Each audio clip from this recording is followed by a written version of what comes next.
relationships is unavoidable.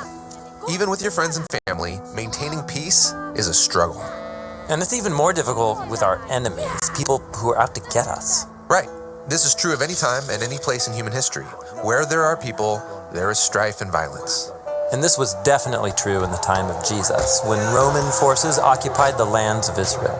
So in his teachings, Jesus gives a radical vision for how his followers can seek peace in the midst of this conflict and work to repair even the most difficult relationships.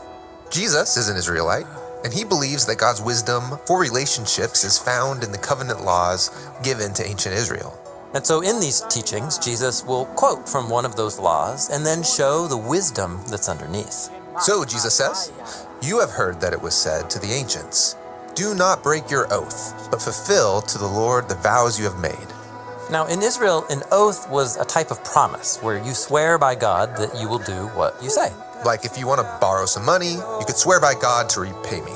Exactly. And you can trust me because in Israel's covenant laws, God requires me to keep my oaths. So oaths are a great way to avoid disputes. You would think so, but even oaths can be twisted to take advantage of people. For example, what if I swear by God's temple that I will repay you? Well, I know the law requires you to honor your oath, so it's a deal. But I didn't exactly swear by God, just by his temple, so I'm not really bound to the oath. So you're tricking me into trusting you. Exactly. So Jesus cuts through all of this and says, just don't make oaths at all, by God or by anything else in God's world. Never make a promise to anyone? Not quite. His point is that when you do make a promise, don't use God's reputation as a tool to manipulate people. Right, Jesus says, let your yes be yes and your no be no. Being a peacemaker starts with a radical commitment to honesty and integrity. Now, I can see how this works if I started the conflict, but what if someone else starts a conflict with me? Well, the next case study actually gets into exactly that. Jesus quotes from the Torah, "You have heard that it was said, an eye for an eye and a tooth for a tooth." This is a famous line known as the law of retaliation. Yeah, you harm me, I can harm you back.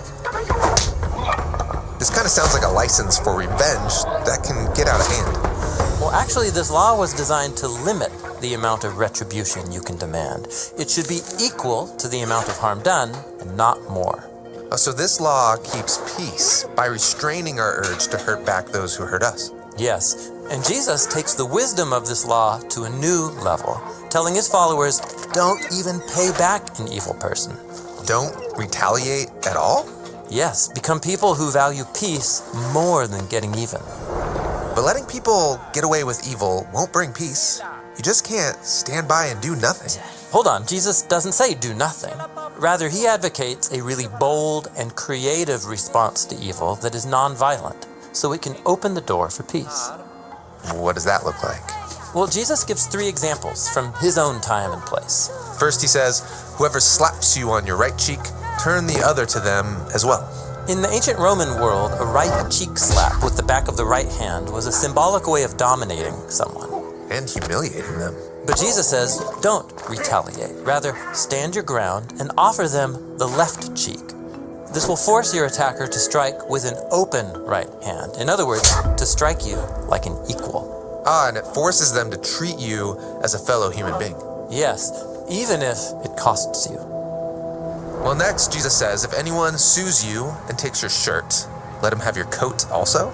Yeah, in ancient Israel, taking a poor person's coat was against the law because it's also their blanket to keep warm at night. But a really uncaring person could find a way around this by demanding their shirt as payment. Right. So Jesus offers a creative response. Give them your shirt and also give them your coat. Why would you do that? Wouldn't that leave you exposed? Exactly. Jesus is being provocative. The goal is to shock everyone around by exposing this injustice through costly generosity. The third example is, whoever forces you to go 1 mile, go with them 2. In Jesus' day, a Roman soldier could force any subject to carry their packs for them up to 1 mile. How humiliating and dangerous. And so Jesus says, carry that load not just 1 mile, but 2. The first mile, he might treat you like a pack animal, but by going that second mile, you assert your humanity as you choose to treat him like a friend. Wait, treat an enemy oppressor like a friend? Yeah, it sounds crazy. But Jesus is saying that bold generosity can subvert the power games of our world and even turn enemies into friends. And that leads to the last law that Jesus quotes. You have heard that it was said, "You shall love your neighbor and hate your enemy." Jesus is quoting an ancient biblical law when he says, "Love your neighbor." But then he quotes a popular line that many Israelites added to the law, "But you can hate your enemy." Jesus counters this by telling his followers, "Love your enemies and pray for those who mistreat you." Now, isn't this going a bit far? Peace with my enemies is one thing, but loving them? Yes, Jesus seems to think that true peace is only possible when we treat every human as if they have ultimate value, which means that even my enemy is a fellow image of God. But how am I supposed to love someone who hates me? It's hard enough to love the people that love me. And our love for our friends and our family is a good thing. But for Jesus, that is just the starting point. He challenges his followers to share that same love outside our circles of comfort. And he holds up God's indiscriminate, generous love as the model. Jesus says, God causes his sun to rise on the evil and the good, and sends rain on the righteous and the unrighteous. The call is to become peacemakers who are inviting others in, working to mend broken relationships at every level in our communities. It really is a radical way to live. Yes. Jesus calls it becoming complete when he says, "Be complete just as your heavenly Father is complete." It means imitating God's generosity to both friends and enemies, because for Jesus, creative love is the only pathway to real peace.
In relationships is unavoidable. Even with your friends and family, maintaining peace is a struggle. And it's even more difficult with our enemies, people who are out to get us. Right. This is true of any time and any place in human history. Where there are people, there is strife and violence. And this was definitely true in the time of Jesus, when Roman forces occupied the lands of Israel. So in his teachings, Jesus gives a radical vision for how his followers can seek peace in the midst of this conflict and work to repair even the most difficult relationships. Jesus is an Israelite, and he believes that God's wisdom for relationships is found in the covenant laws given to ancient Israel. And so in these teachings, Jesus will quote from one of those laws and then show the wisdom that's underneath. So Jesus says, "You have heard that it was said to the ancients, 'Do not break your oath, but fulfill to the Lord the vows you have made.'" Now in Israel, an oath was a type of promise where you swear by God that you will do what you say. Like if you want to borrow some money, you could swear by God to repay me. Exactly. And you can trust me because in Israel's covenant laws, God requires me to keep my oaths. So oaths are a great way to avoid disputes. You would think so, but even oaths can be twisted to take advantage of people. For example, what if I swear by God's temple that I will repay you? Well, I know the law requires you to honor your oath, so it's a deal. But I didn't exactly swear by God, just by his temple, so I'm not really bound to the oath. So you're tricking me into trusting you. Exactly. So Jesus cuts through all of this and says, just don't make oaths at all, by God or by anything else in God's world. Never make a promise to anyone? Not quite. His point is that when you do make a promise, don't use God's reputation as a tool to manipulate people.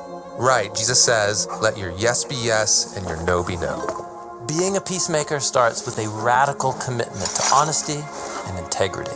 Now, I can see how this works if I started the conflict, but what if someone else starts a conflict with me? Well, the next case study actually gets into exactly that. Jesus quotes from the Torah. You have heard that it was said, an eye for an eye and a tooth for a tooth. This is a famous line known as the law of retaliation. Yeah, you harm me, I can harm you back.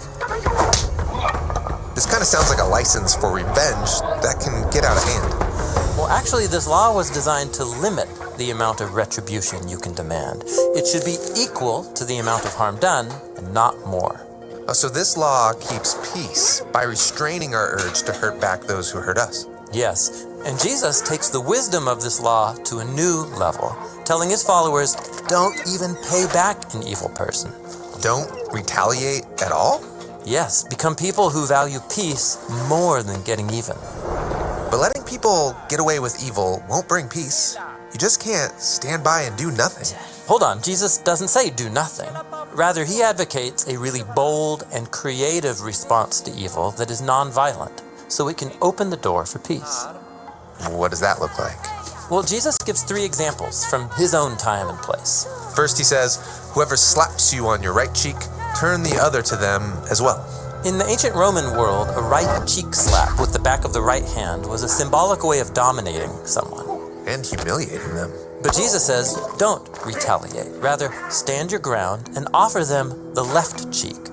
This will force your attacker to strike with an open right hand. In other words, to strike you like an equal. And it forces them to treat you as a fellow human being. Yes, even if it costs you. Well, next, Jesus says, if anyone sues you and takes your shirt, let him have your coat also? Yeah, in ancient Israel, taking a poor person's coat was against the law, because it's also their blanket to keep warm at night. But a really uncaring person could find a way around this by demanding their shirt as payment. Right. So Jesus offers a creative response. Give them your shirt and also give them your coat. Why would you do that? Wouldn't that leave you exposed? Exactly. Jesus is being provocative. The goal is to shock everyone around by exposing this injustice through costly generosity. The third example is whoever forces you to go 1 mile, go with them 2. In Jesus' day, a Roman soldier could force any subject to carry their packs for them up to 1 mile. How humiliating and dangerous. And so Jesus says, carry that load not just 1 mile, but 2. The first mile, he might treat you like a pack animal, but by going that second mile, you assert your humanity as you choose to treat him like a friend. Wait, treat an enemy oppressor like a friend? Yeah, it sounds crazy. But Jesus is saying that bold generosity can subvert the power games of our world and even turn enemies into friends. And that leads to the last law that Jesus quotes. You have heard that it was said, you shall love your neighbor and hate your enemy. Jesus is quoting an ancient biblical law when he says, love your neighbor. But then he quotes a popular line that many Israelites added to the law, but you can hate your enemy. Jesus counters this by telling his followers, love your enemies and pray for those who mistreat you. Now, isn't this going a bit far? Peace with my enemies is one thing, but loving them? Yes, Jesus seems to think that true peace is only possible when we treat every human as if they have ultimate value, which means that even my enemy is a fellow image of God. But how am I supposed to love someone who hates me? It's hard enough to love the people that love me. And our love for our friends and our family is a good thing. But for Jesus, that is just the starting point. He challenges his followers to share that same love outside our circles of comfort. And he holds up God's indiscriminate, generous love as the model. Jesus says, God causes his sun to rise on the evil and the good, and sends rain on the righteous and the unrighteous. The call is to become peacemakers who are inviting others in, working to mend broken relationships at every level in our communities. It really is a radical way to live. Yes. Jesus calls it becoming complete when he says, be complete just as your heavenly Father is complete. It means imitating God's generosity to both friends and enemies, because for Jesus, creative love is the only pathway to real peace.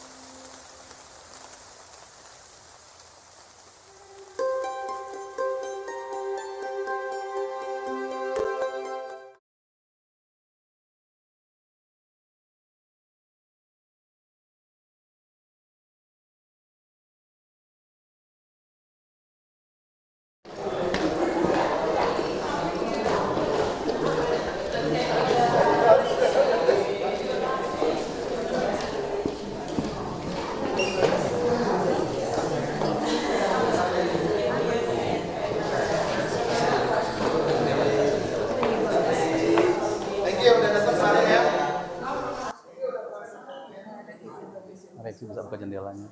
Iya.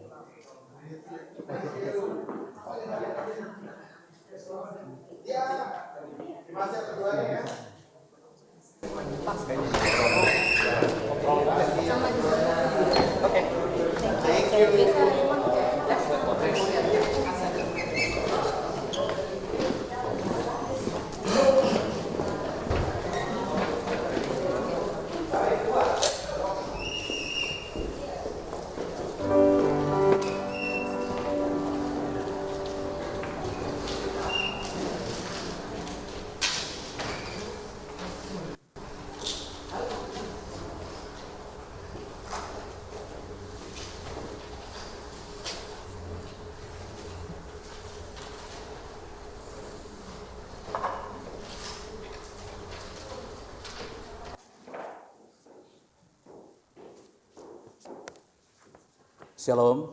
Halo. Kami mengucapkan selamat Hari Ibu. Kebetulan pada hari ini buat ibu-ibu GKA, juga ibu-ibu yang hadir pada ibadah siang hari ini, kiranya tetap kuat di dalam Tuhan bagi ibu-ibu, dan doa kami ibu-ibu sekalian semakin diberkati Tuhan. Jemaat yang dikasihi Tuhan, pemberita firman beserta majelis yang bertugas dalam ibadah ini mengucapkan selamat datang dan selamat beribadah di hari Minggu Paskah keempat. Kiranya ibadah yang kita lakukan saat ini berkenan di hadapan Tuhan dan kita semua diberkati olehnya.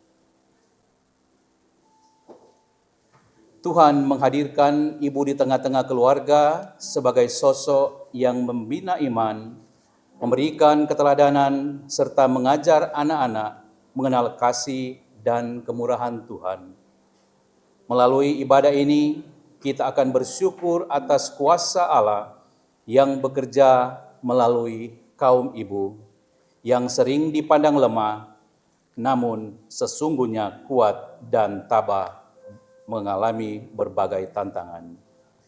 Bila kita mengingat kembali kisah kelahiran Yesus Kristus, Allah melibatkan sosok Maria sebagai ibu, sebagai bagian dalam rencana keselamatan bagi dunia ini, sehingga ibu Maria mampu melewati berbagai tantangan karena Allah tetap menopang hidupnya.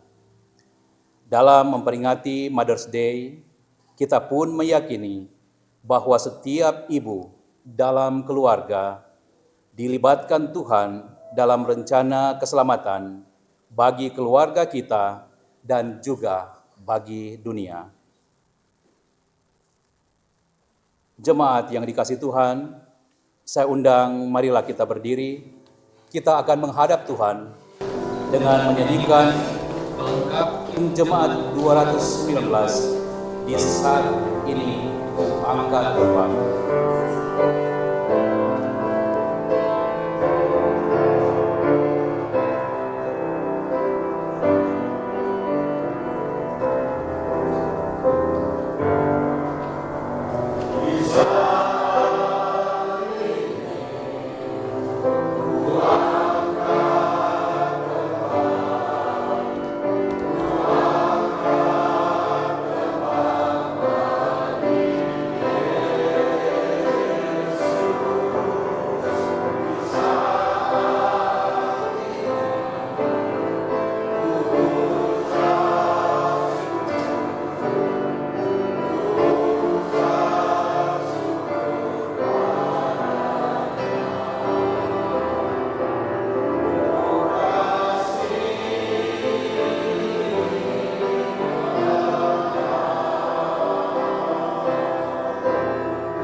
Tuhan, mari kita tabiskan ibadah ini.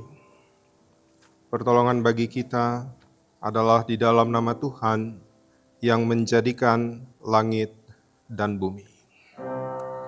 Amin.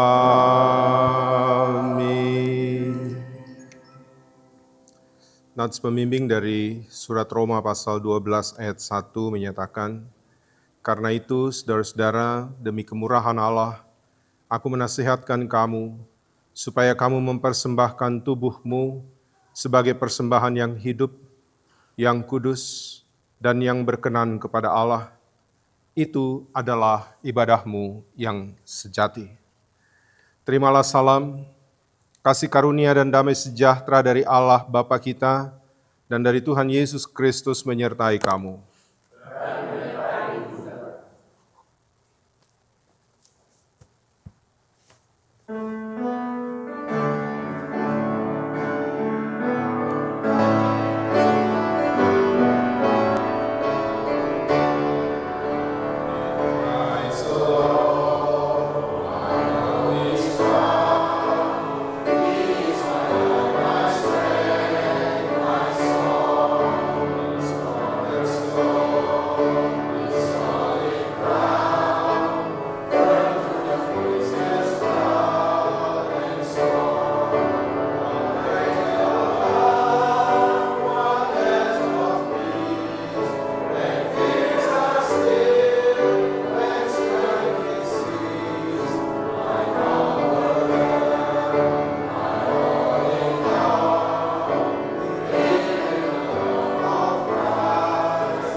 Jemaat yang dikasihi Tuhan, mari kita bersatu dalam doa.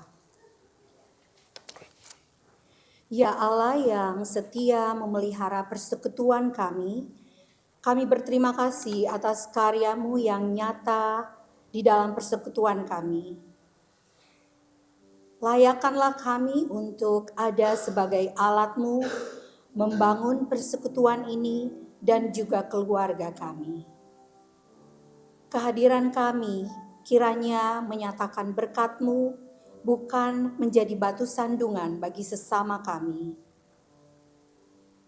Jauhkanlah kami dari perkataan-perkataan yang tidak baik dan menjatuhkan. Mampukan kami untuk menyadari bahwa Engkau mengetahui dosa dan kejahatan kami yang tersembunyi sekalipun. Sudilah kiranya Engkau terus bersama kami dan ampuni serta baharui hidup kami di dalam Roh-Mu. Demi Kristus Yesus kami berdoa.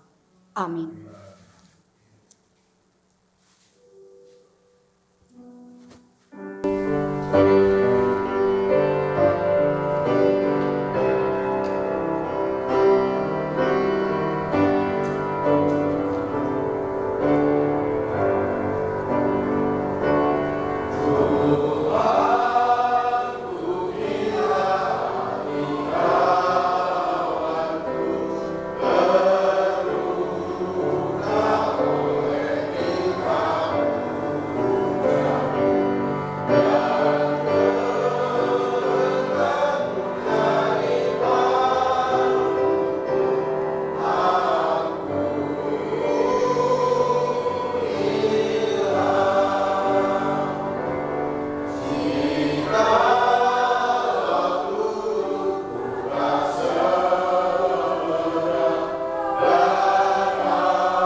Saudara-saudara, setelah kita mengaku dosa kita di hadapan Tuhan, maka sekarang dengarlah anugerah pengampunan dari Tuhan, seperti yang dinyatakan dalam kitab Mazmur 103 ayat 8-13. Tuhan adalah penyayang dan pengasih, panjang sabar dan berlimpah kasih setia. Tidak selalu Ia menuntut dan tidak untuk selama-lamanya Ia mendendam. Tidak dilakukannya kepada kita setimpal dengan dosa kita, dan tidak dibalasnya kepada kita setimpal dengan kesalahan kita. Tetapi setinggi langit di atas bumi, demikian besarnya kasih setianya atas orang-orang yang takut akan Dia. Sejauh timur dari barat, demikian dijauhkannya daripada kita pelanggaran kita. Seperti Bapa sayang kepada anak-anaknya, demikian Tuhan sayang kepada orang-orang yang takut akan Dia. Berdasarkan firman Tuhan ini, maka sebagai hamba Yesus Kristus kami memberitakan bahwa pengampunan dosa telah berlaku bagi saudara sekalian di dalam nama Bapa dan Anak dan Roh Kudus. Mari kita sampaikan salam damai kita. Peace be with you. Peace be with you. Peace be with you. Peace be with you. Peace be with you. Peace be with you. Peace be with you. Peace be with you. Peace be with you. Hai Tante B, peace be with you. Peace be with you. Peace be with you. Peace be with you. Halo Pak Pendeta, salam damai. Peace be with you.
Berdiri, kita akan mendengar amanat hidup baru sebagaimana tertulis dalam surat Kolose pasalnya yang ketiga ayat 23 sampai ayat 25.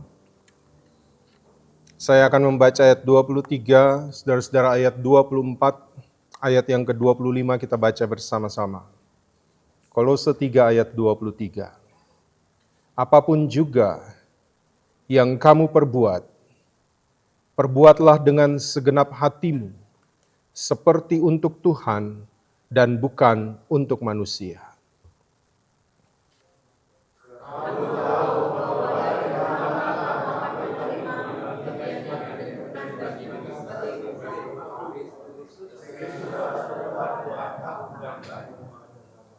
Kita ayat 25 kita baca bersama-sama.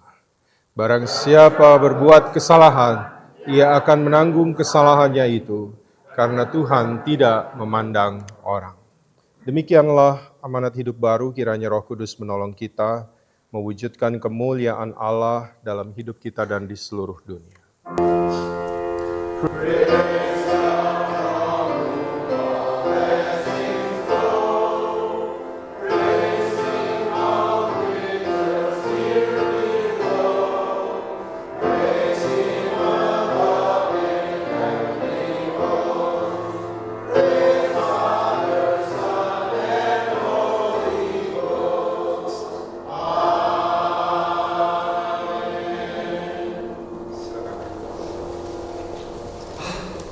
Sebelum kita masuk ke layanan firman Tuhan, kita mendengar persembahan pujian yang akan disampaikan oleh kaum pria, kaum bapak.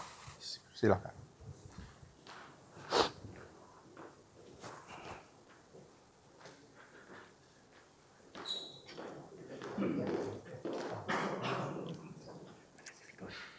Oh iya, makanya nyanyi yang mantap buat Tuhan.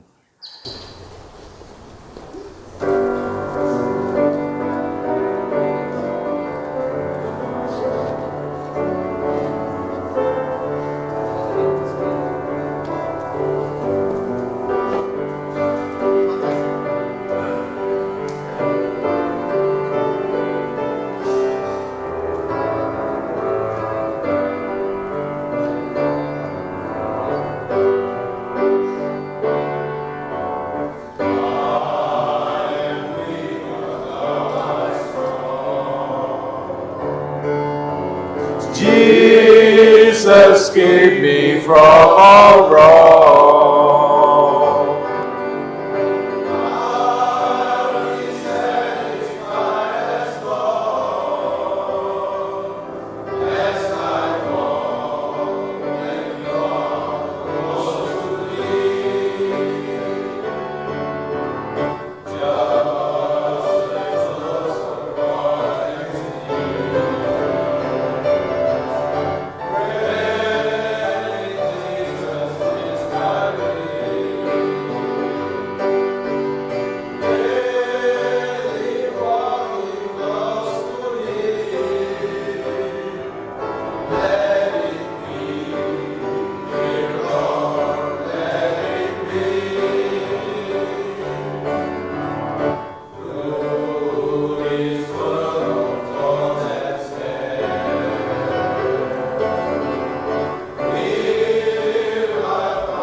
Bapak Ibu yang dikasihi Tuhan, kita masuk dalam pemberitaan firman.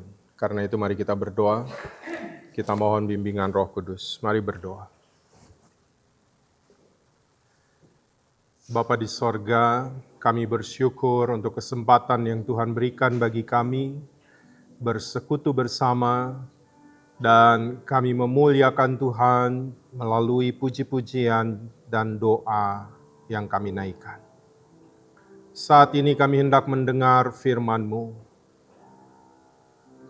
Kami mohon pimpinlah kami dalam kuasa Roh Kudus, hati dan pikiran kami, sehingga kami terbuka untuk menerima firman-Mu. Hati dan pikiran kami akan menjadi seperti tanah yang subur, yang akan menerima benih firman-Mu, dan firman-Mu itu akan berakar, bertumbuh, dan berbuah melalui kehidupan kami. Bersabdalah bagi kami ya Tuhan, karena kami semua telah sedia untuk mendengarkan firman-Mu. Di dalam nama Tuhan Yesus, firman yang hidup dan berkuasa, kami berdoa. Amin.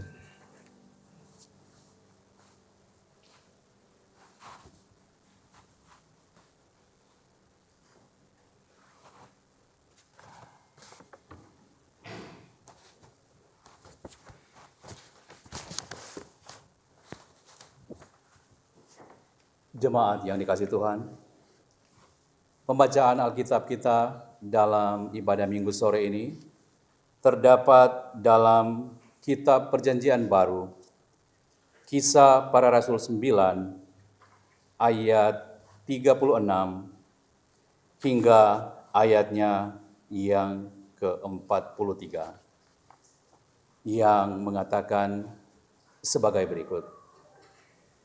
Di Yope ada seorang murid perempuan bernama Tabita, dalam bahasa Yunani Dorcas. Perempuan itu banyak sekali berbuat baik dan memberi sedekah. Tetapi pada waktu itu ia sakit lalu meninggal. Dan setelah dimandikan, mayatnya dibaringkan di ruang atas, Lida dekat dengan Yope. Ketika murid-murid mendengar bahwa Petrus ada di Lida, mereka menyuruh 2 orang kepadanya dengan permintaan, "Segeralah datang ke tempat kami." Maka berkemaslah Petrus dan berangkat bersama-sama dengan mereka.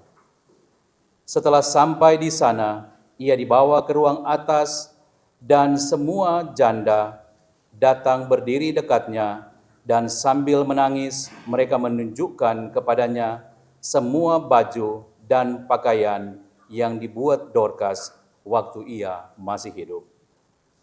Tetapi Petrus menyuruh mereka semua keluar, lalu ia berlutut dan berdoa. Kemudian ia berpaling ke mayat itu dan berkata, "Tabita, bangkitlah." Lalu Tabita membuka matanya, dan ketika melihat Petrus, ia bangun lalu duduk. Petrus memegang tangannya dan membantu dia berdiri. Kemudian ia memanggil orang-orang kudus beserta janda-janda, lalu menunjukkan kepada mereka bahwa perempuan itu hidup. Peristiwa itu tersiar di seluruh Yope, dan banyak orang menjadi percaya kepada Tuhan. Kemudian daripada itu, Petrus tinggal beberapa hari di Yope, di rumah seorang yang bernama Simon, seorang penyamak kulit. Demikianlah pembacaan Alkitab. Berbahagialah orang-orang yang memegang peringatan-peringatannya, yang mencari Dia dengan segenap hati, yang juga tidak melakukan kejahatan, tetapi yang berjalan menurut jalan-jalan yang ditunjukkannya. Haleluya. Haleluya. Haleluya.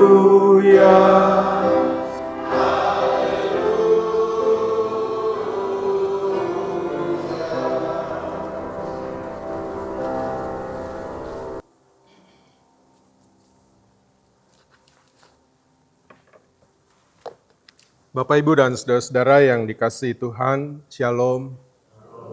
Perkenankan di awal khotbah ini saya menyampaikan Happy Mother's Day untuk semua ibu yang hadir pada saat ini.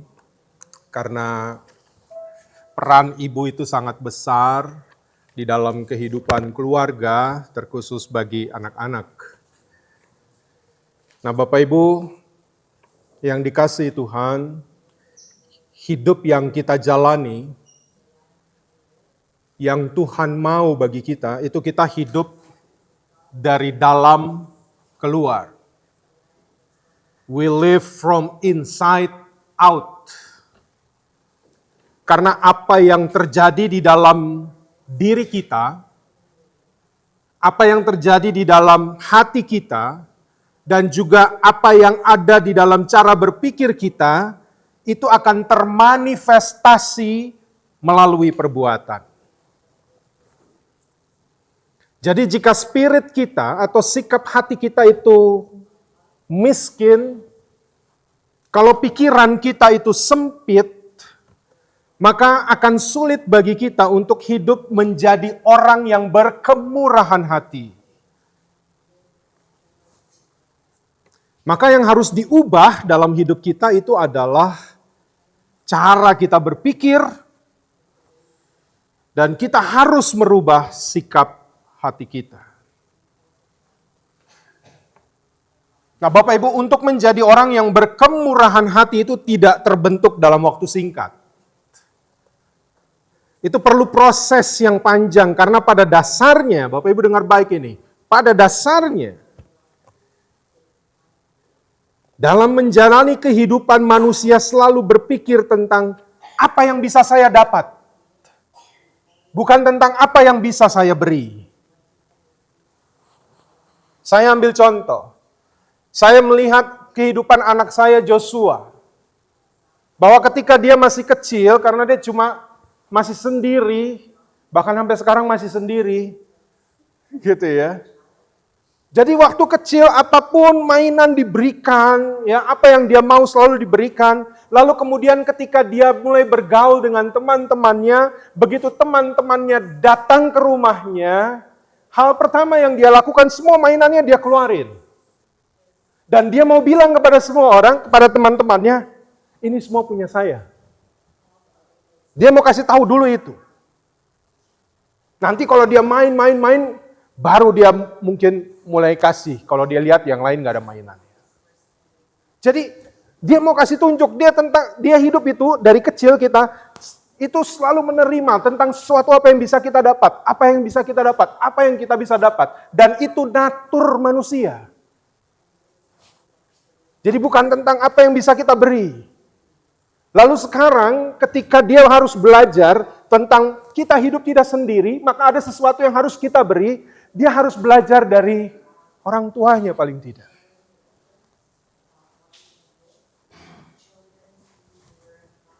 Dia belajar.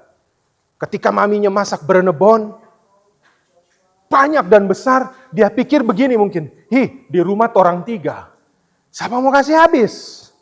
Tapi maminya sedang ajar dia bahwa inilah cara kita hidup, bahwa kita harus berbagi. Nah, dia mesti belajar dari situ. Ya, saya mau katakan kepada kita bahwa natur manusia selalu berpikir tentang apa yang dia bisa dapat dan bukan apa yang bisa dia beri. Itulah sebabnya jika kita berada dalam satu komunitas yang sehat, satu komunitas yang baik, dan itu juga termasuk di dalam keluarga, maka itu akan membentuk sikap hati dan pola pikir kita. Karena dalam komunitas yang baik kita belajar untuk memperhatikan kebutuhan orang lain. Di situ kita belajar untuk menolong orang lain. Dan dengan demikian lambat laun kita mengembangkan sikap untuk mau memberi. Apapun itu. Doakah itu, perhatiankah itu, cinta kasihkah itu kepada orang yang membutuhkan. Saya ambil contoh. Ada kisah. Ada seorang anak, namanya Hardy. Saya nggak bilang Rexy, Hardy. Ya, Ada seorang anak namanya Hardy. Dia udah punya cita-cita. Dari masih musim semi, untuk masuk di musim panas, dia punya cita-cita begini. Oh, saya mau kumpulin uang untuk saya mau beli ice cream, Carmen ice cream. Anybody knows Carmen ice cream? Di mana ya itu ya? Saya pernah lihat, tapi saya lupa. Pokoknya ice cream lah. Mungkin ice cream di Olney, yang waktu itu sama Tante B kita pergi gitu ya. I have no idea, tapi ice cream Carmen. Nah, akhirnya dia tahu harga ice cream itu yang paling murah $5. Hardy ini mengumpulkan terus quarter, apapun yang dia dapat, setiap quarter yang dia dapat dia kumpul untuk dia beli ice cream. $5 berarti berapa quarter dia mesti cari? 20, pintar. Cepat dia. Dia Joshua Simbolan cepat. 20 quarter dia mesti punya. Dan kemudian setelah dia kumpul, ternyata dia punya 25 quarter. Banyak.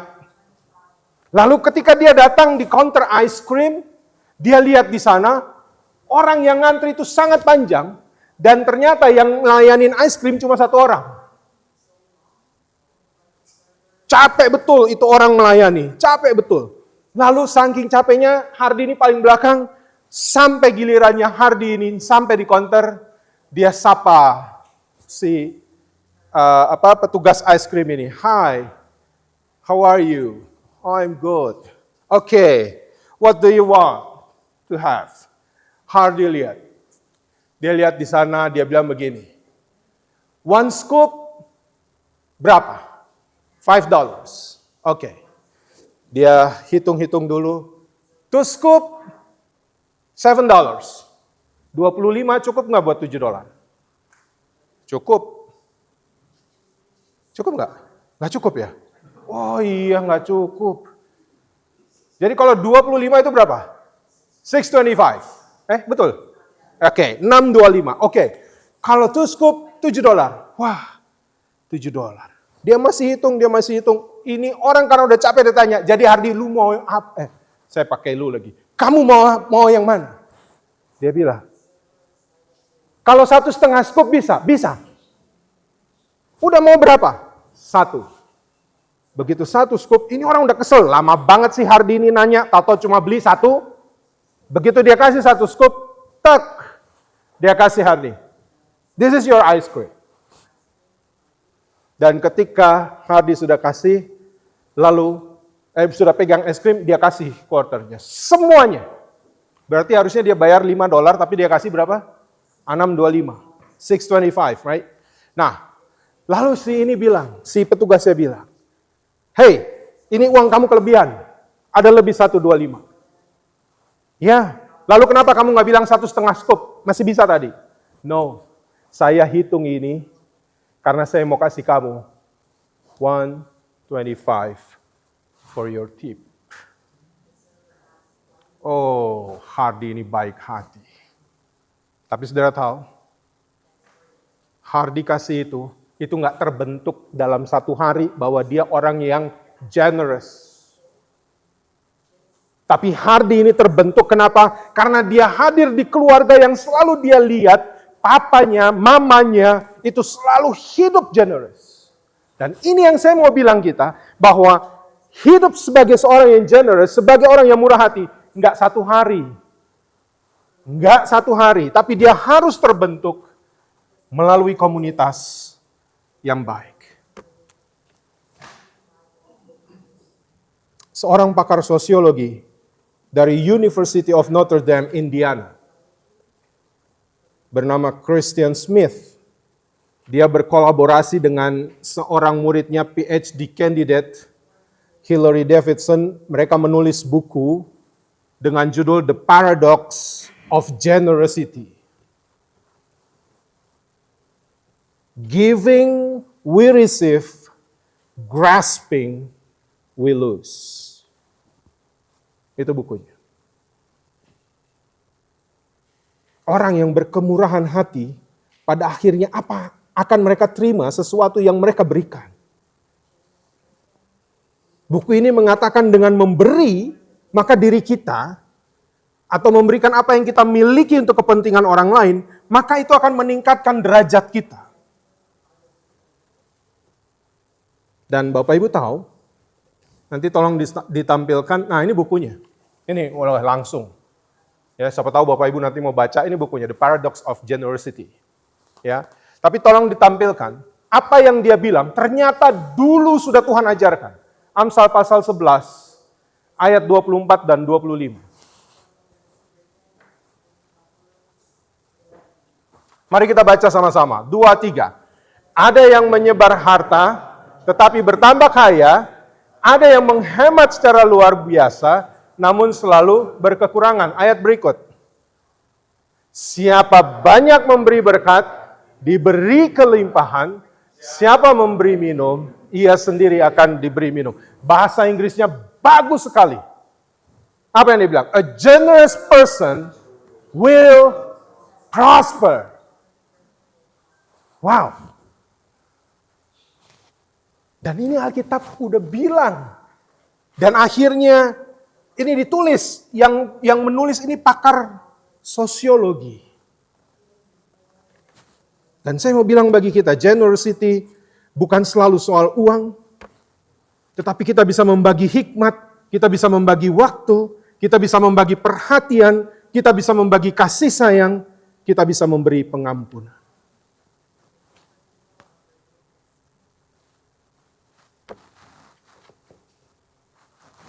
Sekarang saya masuk dalam teks kita.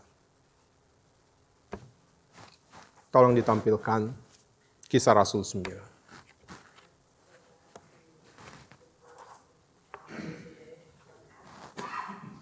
Bapak Ibu, dikisahkan di sini ada seorang perempuan. Nah, ini disebut begini nih.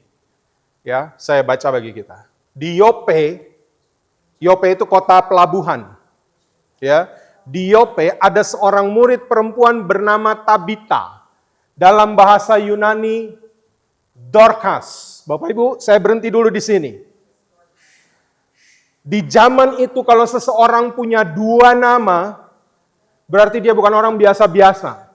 Bisa jadi dia adalah orang yang punya 2 kewarganegaraan. Karena nama Tabita itu bahasa Aram. Dorcas itu bahasa Yunani. Artinya sama, yaitu rusa betina. Ya. Nah, jadi ada perempuan namanya Tabita. Lihat keterangannya. Perempuan itu banyak sekali berbuat baik dan memberi sedekah.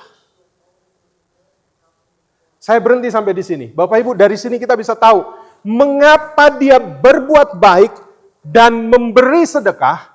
Karena di atas ada keterangan, di Yope ada seorang murid perempuan bernama Tabita. Kalau dibilang di situ murid, berarti muridnya siapa? Yesus. Gak banyak dalam Alkitab menulis ada murid perempuan, tidak banyak. Tetapi di sini dikatakan dia murid perempuan. Artinya, dia menjadi orang yang pernah belajar sesuatu dari Yesus. Dan akibat dia berada dalam satu komunitas yang baik, dia belajar dari Yesus, perempuan itu jadi banyak sekali berbuat baik dan memberi sedekah. Dan Bapak Ibu tahu dari kisah tadi, kepada siapa dia banyak berbuat baik? Janda. Kan harusnya ada tanda tanya besar buat kita. Kenapa di Yope banyak janda? Iya dong. Dia berbuat baik kepada janda. Kenapa di Yope ada janda? Bukan ada lagi, banyak. Kenapa? Karena di kota pelabuhan itu ada 2 alasan utama. 1, pekerjaan suami mereka adalah pasti dan ketika mereka pergi, ada kalanya mereka pergi dan tidak kembali. Yang kedua, mereka masih ada di dalam penjajahan Romawi. Bisa jadi banyak juga dari antara suami-suami mereka yang mati dalam penindasan Romawi. Jadi banyak sekali janda. Dan janda adalah kaum yang sangat lemah. Mereka tidak punya pembela. Mereka tidak punya orang yang akan mendukung mereka. Sehingga hidupnya ada dalam keprihatinan. Bapak Ibu, Tabita belajar dari gurunya, yaitu Yesus. Apa yang dia terima dari Yesus, itu yang harus dia teruskan. Maka Bapak Ibu, saya mau bilang ini lagi, saya sudah pernah sampaikan ini dalam khotbah saya beberapa waktu lalu. Bahwa dalam hidup ini, kalau kita membangun relasi kita dengan Tuhan, yang pertama kita harus belajar apa? Menerima. Saudara terima kasih Tuhan, supaya ketika saudara sudah terima kasih Tuhan ada dalam hidup saudara, dan ketika saudara hidup dalam bersama, saudara akan memberi apa yang saudara terima dari Tuhan. Saudara ngerti ya? Itu harus. Dan ini yang terjadi pada Tabita. Dan Bapak Ibu tahu, dengan talenta yang Tabita miliki, sederhana, bermodalkan jarum dan benang, dia menjahit banyak pakaian untuk para janda, dan Tabita menghadirkan kerajaan Allah bagi para janda di Yope. Jadi ini pesan saya Bapak Ibu dalam khotbah hari ini. Saya tidak membahas tentang bagaimana Tabita dibangkitkan oleh Petrus. Bukan itu intinya. Tetapi bagaimana Tabita bisa menjadi orang yang sangat baik. Dan dia mau menghadirkan kerajaan Allah melalui apa yang ada di tangannya. Sama dengan doa Bapa kami. Dia melakukan apa yang dia doakan dalam doa. Ya, Bapa kami yang di sorga, dikuduskanlah namamu, datanglah kerajaan Allah harus hadir melalui kehidupan saudara. Memang itu dari Tuhan.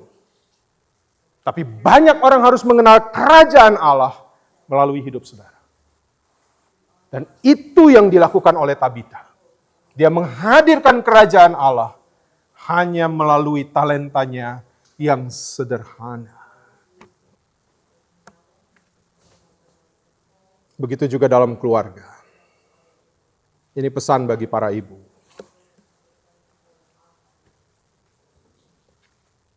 Sebagai hamba Tuhan, saya menyampaikan terima kasih untuk setiap ibu yang boleh menghadirkan kerajaan Allah di tengah keluarga, memperkenalkan kasih dan kemurahan Allah. Dalam keluarga kita kiranya kita menghadirkan kerajaan Allah selalu, sehingga itu akan membentuk sikap hati dan pola pikir yang generous, dan itu akan berdampak bagi dunia. Dan dengar baik ini, generosity, kemurahan hati, bukan hanya soal perbuatan. Kita akan menemukan orang-orang yang generous, tetapi mereka punya agenda di belakangnya. Cuma sometimes mereka melakukan kemurah hatian. Tetapi generosity itu bukan saja menjadi perbuatan, tapi menjadi sebuah kebiasaan yang harus kita nyatakan, sama seperti apa yang Yesus lakukan di dalam kehidupannya. Generosity kiranya menjadi sebuah gaya hidup bagi kita. Nah, bagi setiap ibu, saya menghayati apa yang saya alami dalam hidup saya, dan saya berterima kasih untuk wanita-wanita yang ada di sekitar hidup saya. Bagi mami saya, bagi istri saya, bahkan ketika saya ada di sini, saya berterima kasih bisa mengenal ibu-ibu yang ada di Gereja Kasih Anugerah.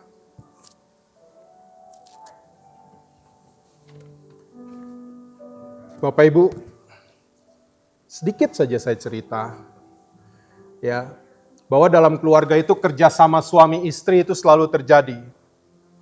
Tapi apa yang saya alami begini, Saya melihat bagaimana istri saya, dia berjuang di dalam membesarkan Joshua. Joshua, you have to listen to this. Dia berjuang. Setiap hari yang dia lakukan adalah dia minum aspirin. Karena dia sakit kepala, mengapa? Jam tidurnya tidak selalu sama. Bahkan ketika Joshua malam-malam dia menangis. Istri saya sudah kelelahan, dia tertidur. Kadang-kadang pas saya lihat, kalau tidur pulas kan kadang-kadang mulutnya terbuka sedikit gini ya. Saya nggak tega banguninnya, tapi ketika Joshua menangis, saya cuma begini. Sayang, Joshua nangis. Kamu gendong. Dia bangun. Dia ngalah.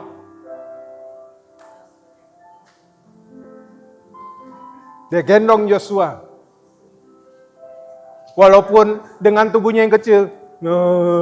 Walaupun dia sedikit ngigol-ngigol. Saya lihat, puji Tuhan, saya tidur lagi. That's all what I do. That's all that I do. Dan istri saya melakukan itu hampir setiap malam, setiap pagi, habis makan dia selalu minum obat sakit kepala. Selalu. Itu hal-hal yang kadang anak tidak tahu apa yang ibu lakukan. Itu hal-hal yang terkadang anak belajar kemurahan hati bahkan dari hal-hal yang seperti itu. Belum lagi hal ini. Ya, saya mau ajak kita nyanyi bersama sebelum saya menutup khotbah ini. Yuk, tolong Joshua ya. Belum lagi begini.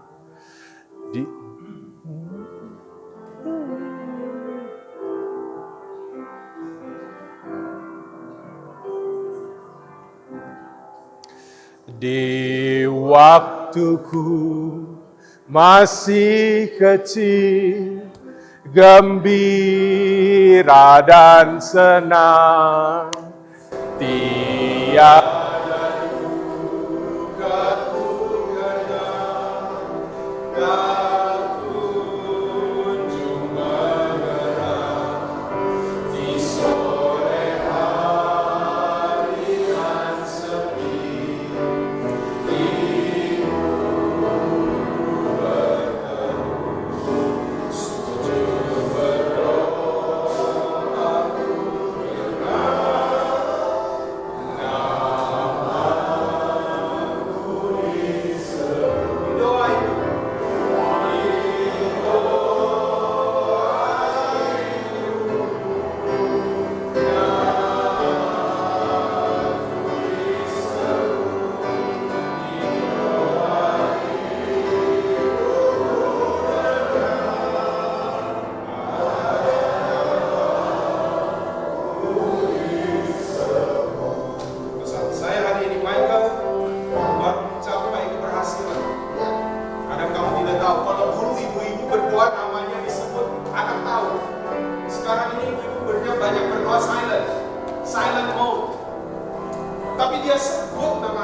Di dalam doa ibu-ibu kita.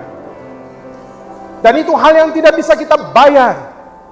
Kenapa? Doa ibu itu besar pengaruhnya dalam kehidupan kita. Saya yakin bahwa saya bisa ada di sini karena doa mami saya. Joshua bisa berhasil nanti doa dari ibu. Saudara bisa ada hari ini. Itu adalah doa dari ibu. Dan dari doa ibumu, engkau belajar dia berkemurahan hati untuk mendoakanmu bahkan ketika engkau melawannya. Dia mendoakanmu bahkan ketika engkau menyakiti. Dia mendoakanmu walaupun engkau kadang cuek terhadapnya. Tetapi seorang ibu tetaplah seorang ibu. Dia belajar kemurahan hati dari Tuhan. nama anak-anaknya disebut dalam doa untuk keberhasilan mereka. Maka dengan ketulusan hati, dengan kerendahan hati, sebagai hamba Yesus Kristus, saya menyampaikan terima kasih untuk setiap ibu yang boleh memperkenalkan kemurahan Tuhan, memperkenalkan kasih Tuhan di dalam kehidupan anak-anak kita. Karena dari sana percaya bahwa mereka belajar sesuatu, bahwa mereka hidup bukan untuk dirinya sendiri, tapi mereka hidup untuk kemuliaan Tuhan. Maka paling akhir, saya berdoa, saya bersyukur saya berada di tengah persekutuan Gereja Kasih Anugerah. Karena di sini pun saya belajar tentang kemurahan hati melalui persekutuan kita. Dan saya berdoa, Gereja Kasih Anugerah akan selalu menjadi jemaat yang memiliki generous heart, sama seperti Yesus. Karena kita semua adalah murid yang menerima dampak dari pengajaran Kristus. Dan this is my last teaching today. Listen to this carefully. Whoever refreshes others will be refreshed. Let's be a generous person like Jesus. Amen.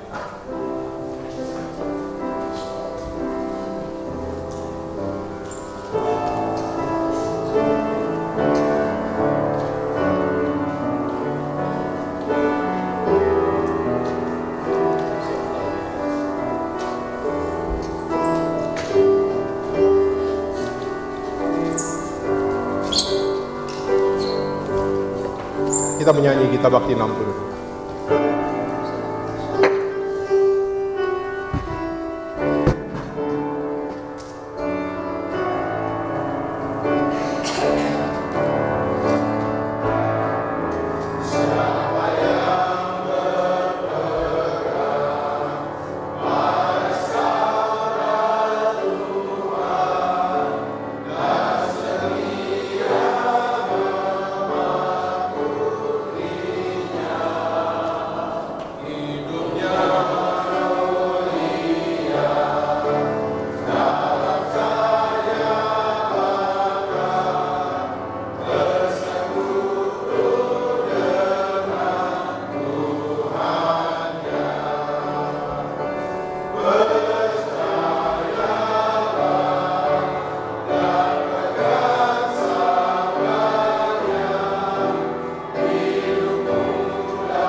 What he says will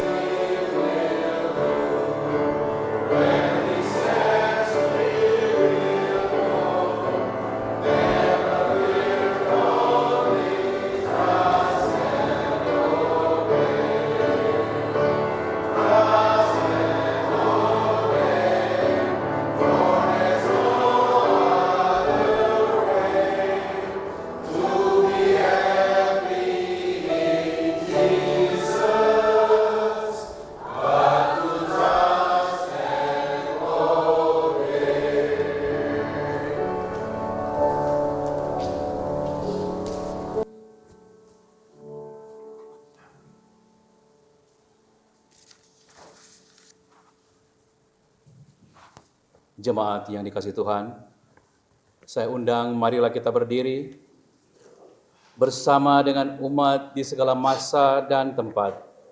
Kita akan mengikrarkan pengakuan iman kita menurut pengakuan iman rasuli, sambil hati dan mulut kita berkata, Aku percaya kepada Allah, Bapa yang Maha Kuasa, Khalik langit dan bumi, dan kepada Yesus Kristus, anak yang tunggal Tuhan kita, yang dikandung daripada Roh Kudus, lahir dari anak darah Maria, yang menderita di bawah pemerintahan Pontius Pilatus, disalibkan, mati dan dikuburkan, turun ke dalam kerajaan maut, pada hari yang ketiga bangkit pula dari antara orang mati, naik ke surga, duduk di sebelah kanan Allah, Bapa yang Maha Kuasa, dan akan datang dari sana untuk menghakimi orang yang hidup dan yang mati. Aku percaya kepada Roh Kudus, gereja yang kudus dan am, persekutuan orang kudus, pengampunan dosa, kebangkitan lagi, dan hidup yang kekal. Jemaat dipersilakan duduk.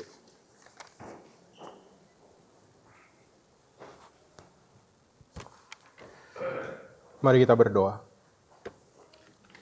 Terima kasih Tuhan untuk firman-Mu. Kami percaya bahwa firman-Mu tidak akan berlalu dengan sia-sia. Roh Kudus tetap bekerja, sehingga firman-Mu akan menjadi nyata melalui kehidupan kami.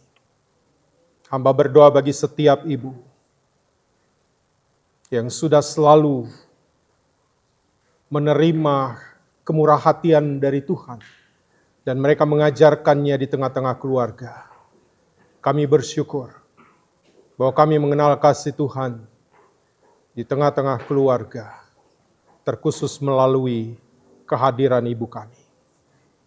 Karuniakan kesehatan bagi setiap ibu, karuniakan kekuatan, hikmat Tuhan menaungi mereka, dan mereka akan terus memperkenalkan kasih Tuhan, hidup dalam kemurah hatian di tengah keluarga, dan menjadi teladan yang baik bagi kehidupan anak-anak. Kami berdoa saat ini bagi mereka yang sedang dalam keadaan sakit. Kami mohon jamahan Tuhan. Kami mohon pertolongan Tuhan, topangan Tuhan bagi mereka. Kami berdoa bagi Bapak Buce Tahalele, Bapak Roli Sakul, Ibu Basya Engelen, Ibu Pinkan Roti, Bapak Richard Monteverde, Ibu Alma Utoyo, Bapak Pendeta Tony Thanos, Bapak Roy Jones, Ibu Sylvia Engelen, Ibu Emi Panontu, Ibu Teli Tandayu, Ibu Lili Huai, dan juga Ibu Norangku. Tuhan memberkati kehidupan mereka. Ketika mereka harus berjuang melawan rasa sakit, ialah kekuatan yang datang daripada Tuhan. Roh Kudus boleh memberikan mereka semangat untuk mereka boleh menghadapi rasa sakit yang harus mereka alami. Dan kami percaya melalui perawatan, pengobatan, dari sana datang pertolongan Tuhan yang akan memberikan kesembuhan dan pemulihan. Kami berdoa bagi mereka yang bersuka cita, karena Tuhan menambahkan usia dalam kehidupan mereka. Kami berdoa khusus bagi Ibu Mary Mills yang pada tanggal 6 Mei yang lalu Tuhan tambahkan usia baginya. Tuhan berkati ia dalam apapun yang ia lakukan, dalam pekerjaan yang ia tekuni, dalam kehidupannya sebagai seorang ibu. Tuhan berkati ia bersama dengan keluarganya. Kami juga mendoakan untuk sukacita yang dialami oleh keluarga Naibaho Langi. Karena anak terkasih mereka Michael boleh mencapai kelulusan dalam pendidikan yang ia tempuh. Semua itu terjadi bukan saja karena kehebatan Michael, tetapi ada doa orang tua, doa ibu. Ada kerja keras yang ia lakukan, tapi di atas semuanya ada kuasa Tuhan yang menyertai dan membuatnya berhasil. Tuhan berkati Michael untuk apapun rencananya ke depan. Ketika ia akan melanjutkan studinya, Tuhan juga akan memberikan kemampuan melalui hikmat Tuhan kepadanya. Kami berdoa bagi mereka yang sedang dalam masa kehamilan, jemaat-jemaat kami, Ibu Ella Monteverde dan Ibu Jessica Tandayu, Tuhan berkati mereka, sehingga mereka boleh ada dalam penyertaan dan perlindungan Tuhan. Bayi yang ada dalam kandungannya bertumbuh sehat, dan juga ibu yang mengandung ini juga boleh ada dalam topangan Tuhan. Mereka yang melayani dalam ibadah ini Tuhan berkati. Bagi majelis yang bertugas, Bapak Penatua Oscar dan Penatua Teti, Tuhan berkati mereka. Bagi pianis Ibu Mira Mangidan, Tuhan berkati pelayanannya. Demikian juga Aser, Ibu Susan Mandagi dan tim IT, Joshua Simbolon, Ruben Tandayu dan Joshua KH, Tuhan berkati mereka. Terkhusus kami berdoa bagi saudara terkasih kami Eli. Hari ini ia melakukan pelayanan terakhirnya bersama dengan kami di Gereja Kasih Anugerah. Terima kasih Tuhan. Melalui kehidupan Yeli kami pun belajar bagaimana hidup yang generous. Talenta yang Tuhan berikan ia pakai untuk kemuliaan Tuhan. Dan kami doakan Tuhan berkati Yeli dalam langkah kehidupan selanjutnya. Ia akan melanjutkan pekerjaannya di Hong Kong. Maka Tuhanlah yang akan selalu bersama dan membuatnya berhasil. Hamba berdoa bagi seluruh jemaat-Mu yang hadir saat ini, Tuhan berkati. Yang sudah mendengar firman-Mu, biarlah menjadi pelaku firman-Mu.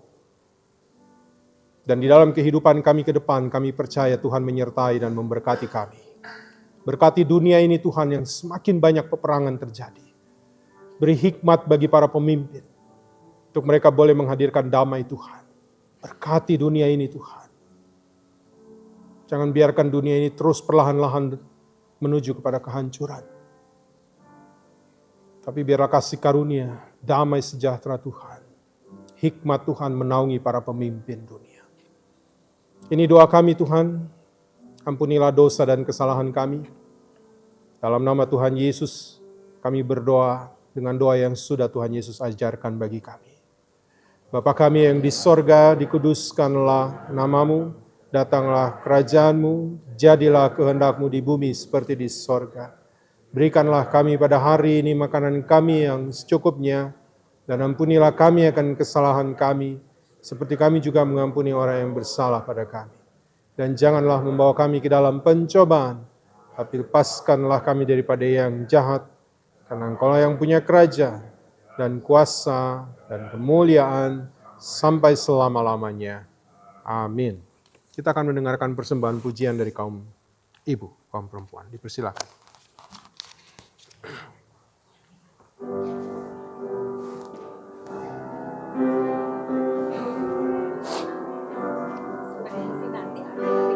Hah? Gak apa-apa, Bu. Langsung aja.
persembahan sebagai tanda rasa syukur kepada Tuhan yang selalu memberkati hidup kita.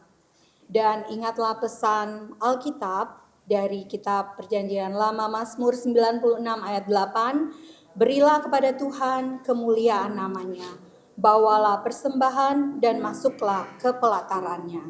Tuhan memberkati saudara dan persembahan saudara.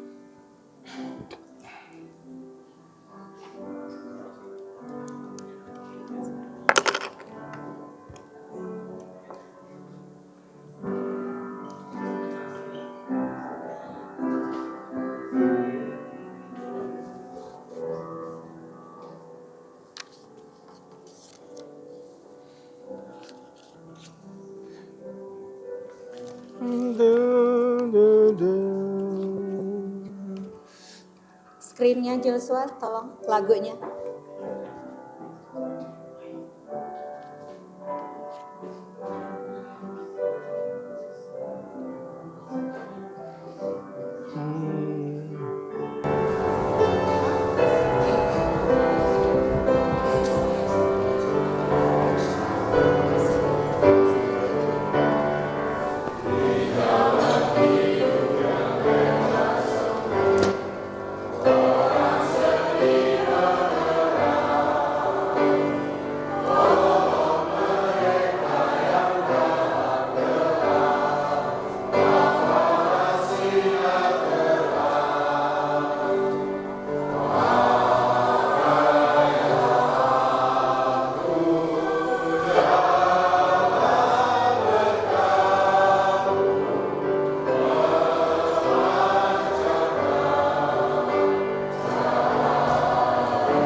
Karena kasih dan pengorbananmu yang mendorong kami untuk memberikan persembahan sukarela ini.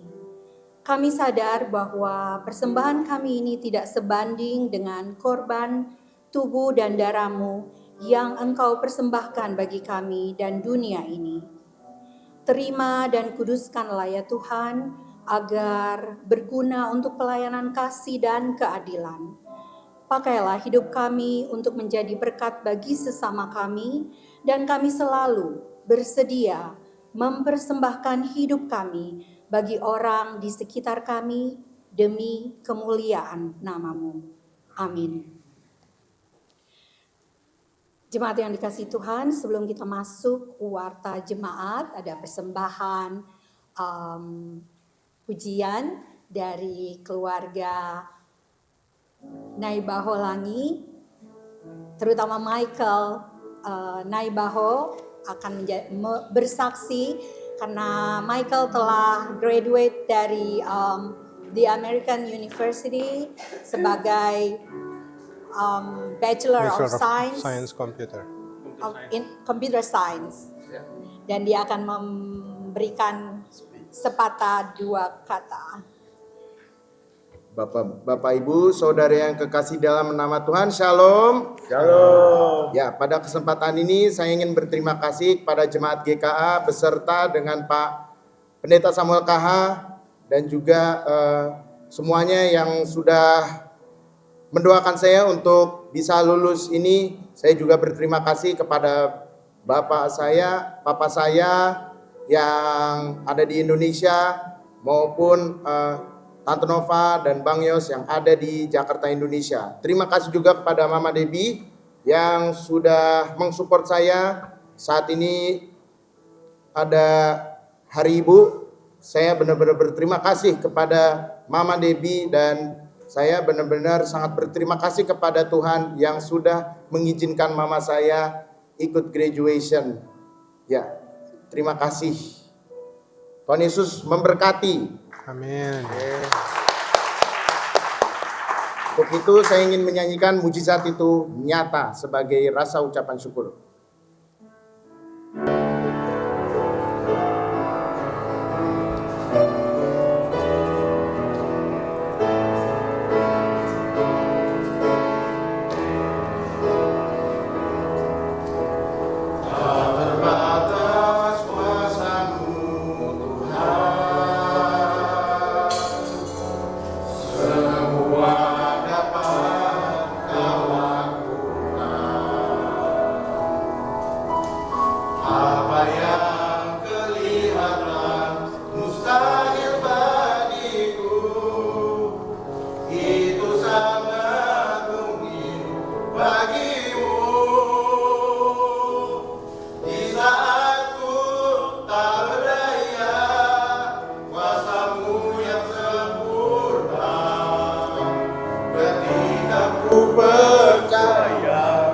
Mujizat itu nyata, bukan karena kekuatan, namun Roh-Mu ya Tuhan. Ketika ku berdoa, mujizat itu nyata.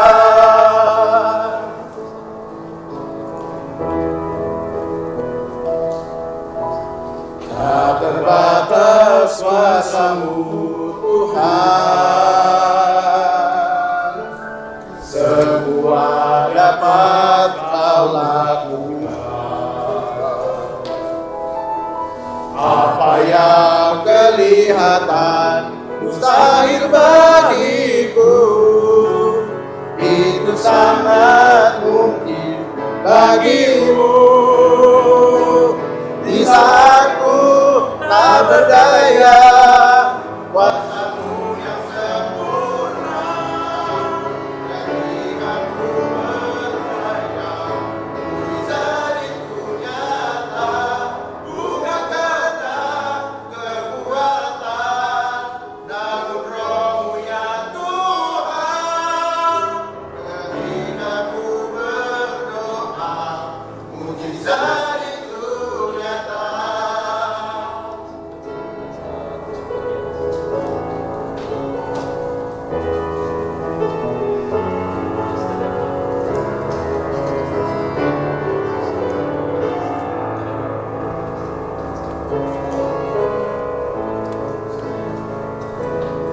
Di saat ku sedang bernyanyi, kuasa-Mu yang sempurna.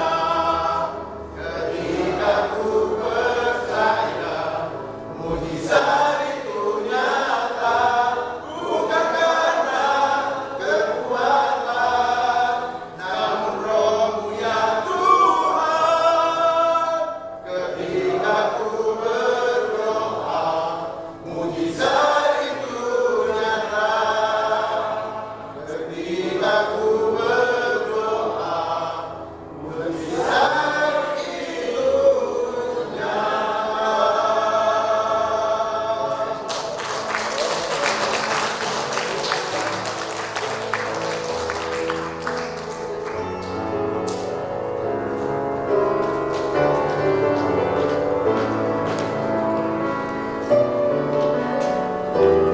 Terima kasih untuk pujian yang indah. Kita juga semua ikut diberkati oleh pujiannya. Dan atas nama majelis juga jemaat GKA mengucapkan terima kasih karena kami telah tante soalnya terharu karena di balik itu ada cerita. Jadi papanya menanyakan kepada Michael, mereka akan memberikan persembahan syukur, bukan dengan pujian, tapi persembahan syukur dari keluarga. Bapaknya nanya mau ke mana gitu. Kemudian Michael bilang ke GKA aja. Ke GKA aja karena saya adalah bagian dari GKA. Jadi kami mengucapkan terima kasih karena kami telah menerima sumbangan sebesar $3,000 dan itu pilihan dari Michael untuk GKA. Thank you.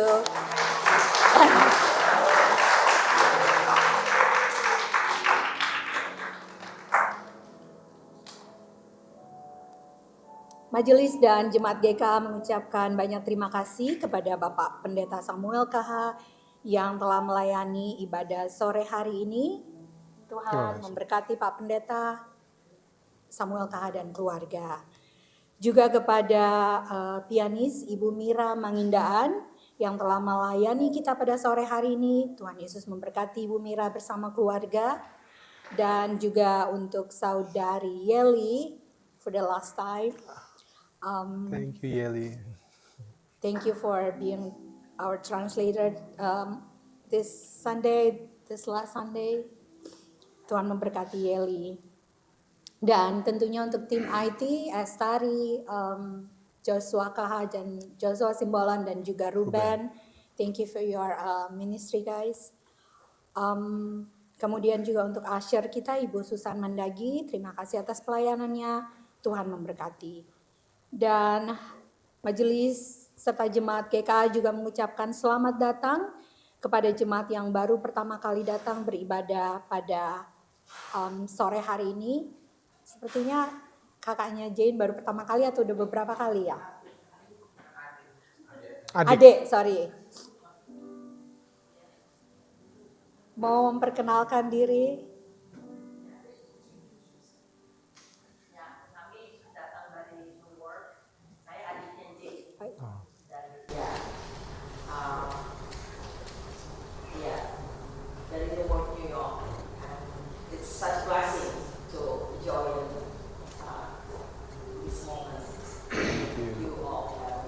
Thank you. Thank you. Okay, Yeli. Thank you. Terima kasih, thank you, welcome. Majelis jemaat juga mengucapkan selamat hari ulang tahun bagi anggota jemaat yang merayakan pada minggu hari ini. Ada Carlina Donsel dan Ibu Mary Walls. Tuhan Yesus memberkati. Sekali lagi majelis dan jemaat juga mengucapkan selamat atas selesainya studi dari Michael Naibaho di American University. Tuhan Yesus memberkati untuk kelanjutannya dan Michael akan melanjutkan di Georgetown University untuk master degree-nya. Kita turut mendoakan. Bible study pada minggu ini akan dilaksanakan setiap hari Rabu pada minggu ini tanggal 14 Mei pukul 7 malam melalui Zoom, aplikasi Zoom. Dan apabila ada anggota jemaat yang membutuhkan dukungan doa atau konseling, harap menghubungi majelis jemaat atau Bapak Pendeta. Demikian warta jemaat dan seperti tradisi setiap tahun dari GKA, kita akan mengundang semua ibu-ibu, godmother, stepmother, or oma yang ada di sini. Tante juga silakan ke depan. Kemudian saya mengundang all the kids, children, please come forward. I need your help to give a balloon. Happy Mother's Day to all the mothers who came today. Please come forward. Ibu-ibu tamu juga dipersilahkan. Silakan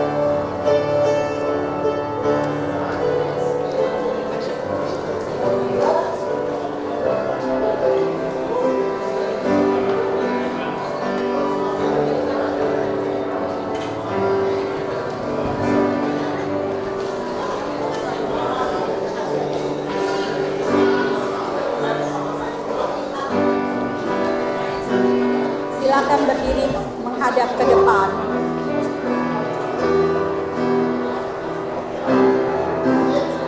All the kids, Joshua, come on, Joshua, Ruben, Estari, Rainer, Renaldi,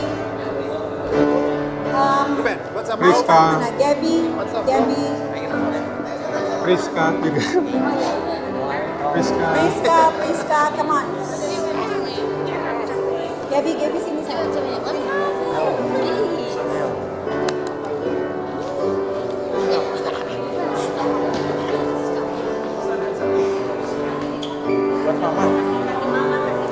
Yang terbaik ya.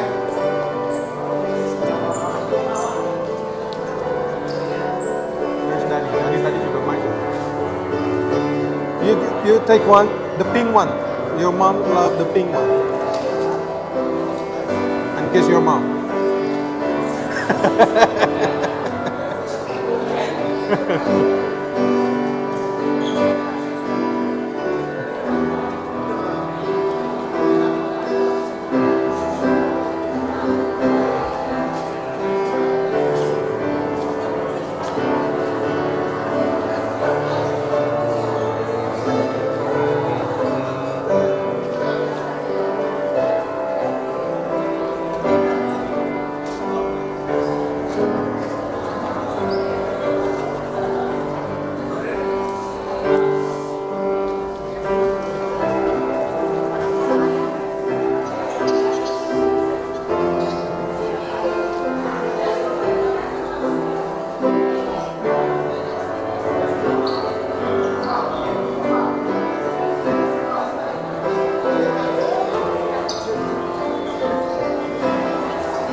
Yeah, you can give someone.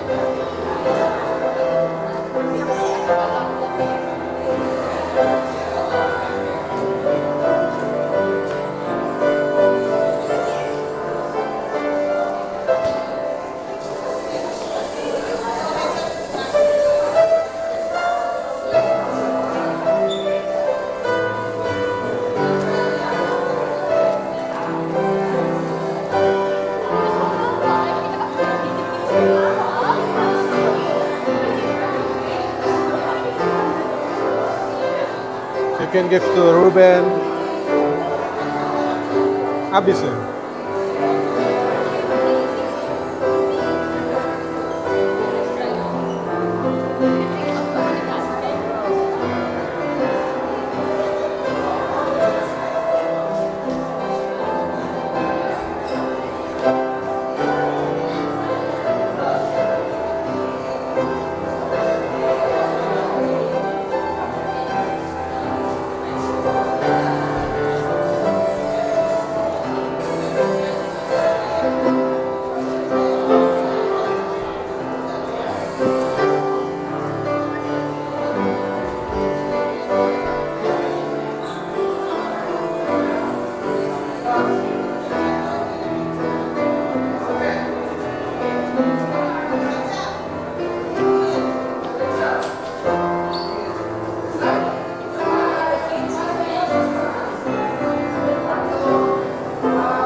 Ya, Bapak Ibu,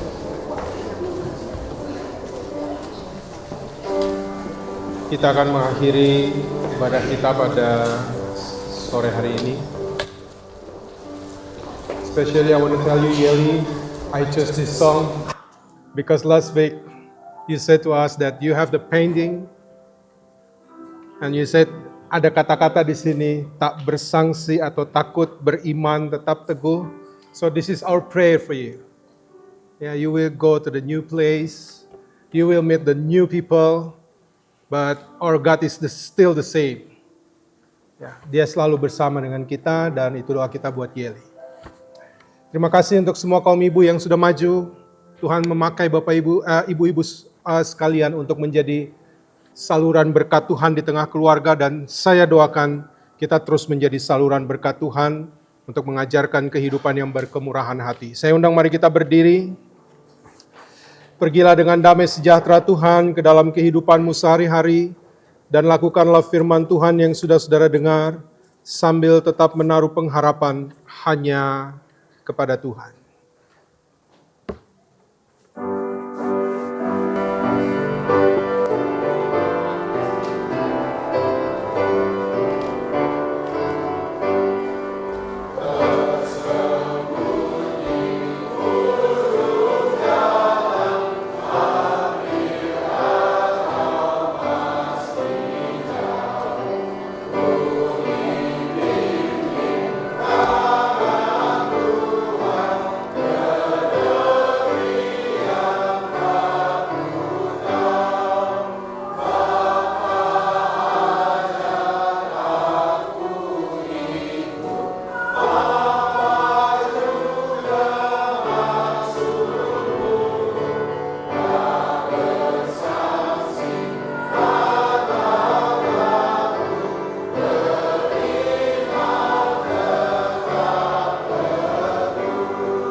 Arahkanlah hati dan pikiranmu kepada Tuhan, pulanglah dalam damai sejahtera Tuhan dan terimalah berkat-Nya.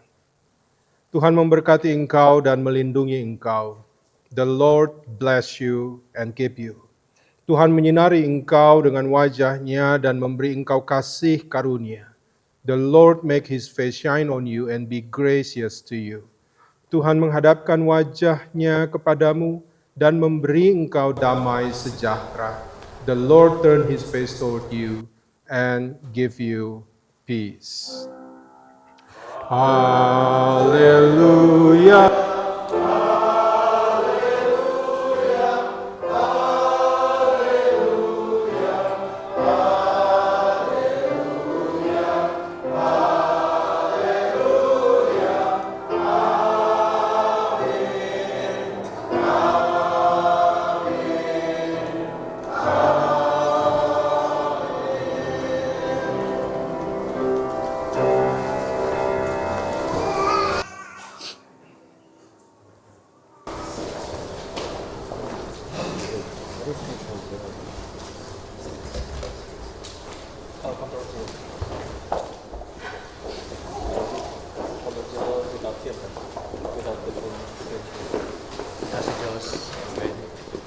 Thank you, Josh. Ruben, thank you. Josh.